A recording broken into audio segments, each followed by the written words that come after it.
कैसे एक साधारण से सरपंच ने मंत्री को चुनाव में हरा डाला। करेंगे उसी साधारण से सरपंच के असाधारण जीवन पर आज बात, जो बिल्कुल रोंगटे खड़े कर देने वाली है। अगर सुनना चाहते हैं तो यहाँ रुक सकते हैं आप। नमस्ते, मैं विवान हूँ। आप सभी फिलहाल डेली स्कूप देख रहे हैं। देश भर में बीते दिनों जब चुनाव के परिणाम आए तो अलग अलग प्रकार की चर्चाएं हैं, और इन्हीं चर्चाओं के बीच मध्य प्रदेश के विजयपुर सीट की भी खूब चर्चा है। चर्चा की शुरुआत करते हैं। सिलीपुरी गांव का एक साधारण सा सरपंच, नाम मुकेश मल्होत्रा, जिसने संघर्ष और मेहनत के बलबूते विजयपुर की राजनीति का चेहरा बदल दिया।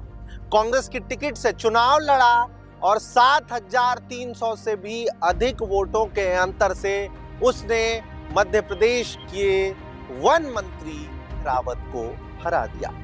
मगर ये जीत एक दिन में नहीं मिली है, बल्कि इसके पीछे की जो कहानी है ना, वो बिल्कुल चौंका देने वाली है, रोंगटे खड़े कर देने वाली है। चलिए जरा उस कहानी पर चलते हैं। मुकेश का राजनीतिक सफर आसान नहीं रहा है। एक मीडिया रिपोर्ट के अनुसार वर्ष 2011 में मुकेश एकता परिषद से जुड़े। वर्ष 2013 में वो नरेंद्र सिंह तोमर, जो बीजेपी के कद्दावर नेता हैं, मध्य प्रदेश विधानसभा के अध्यक्ष हैं, उनके संपर्क में आए और मुकेश के काम से प्रभावित होकर के तोमर ने उन्हें बीजेपी की सदस्यता दिला दी। बताया जाता है कि मुकेश पर तोमर का हाथ था। नतीजतन सहरिया विकास प्राधिकरण का अध्यक्ष मुकेश को बनाया गया। उसके बाद वर्ष 2018 और वर्ष 2023 में मुकेश ने बीजेपी से टिकट तो मांगा, मगर उन्हें नहीं मिला।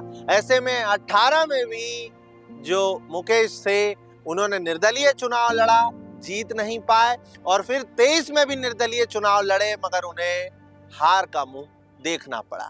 मगर जहां एक तरफ वो इन दोनों चुनावों में हारे, तो वहीं दूसरी तरफ उन्होंने अपनी राजनीतिक जमीन मजबूत कर दी। कैसे, वो अब आप समझ जाएंगे। 23 के चुनाव में मुकेश जब निर्दलीय मैदान में उतरे तो उन्हें 44,000 वोट मिले। इतने वोट जब उन्हें मिले तो हर कोई चौंका, और ये वो पल था जब सबने विजयपुर की राजनीति को बिल्कुल अलग तरीके से देखा।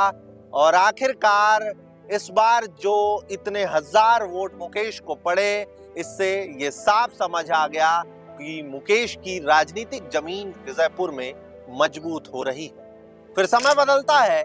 सांसदी के चुनाव चल रहे थे। वहां से कद्दावर नेता और लगातार कई वर्षों से जीतने वाले रामनिवास रावत बीजेपी का दामन थाम लेते हैं, और ऐसे में फिर जब वहां पर उपचुनाव होते हैं तो मुकेश की जो लोकप्रियता है वो कांग्रेस को मजबूर करती है कि वो मुकेश पर विश्वास जताएं। आखिरकार कांग्रेस जब मुकेश को टिकट देती है तो मुकेश इतिहास रच देते हैं। मुकेश ने न सिर्फ एक मंत्री को हराया है, बल्कि ये भी साबित कर दिया है कि मेहनत और सही समय पर लिया गया फैसला बड़े से बड़ा उलटफेर कर सकता है। उनकी ये जो जीत है ना, वो सहरिया आदिवासी समुदाय के लिए प्रेरणा बन गई है, और विजयपुर में आया ये बदलाव राजनीति की एक नई कहानी लिख रहा है। इसको लेकर के आप क्या सोचते हैं, कमेंट पर बताइएगा। अलग अलग कई कहानियां लेकर आते रहने का प्रयास है।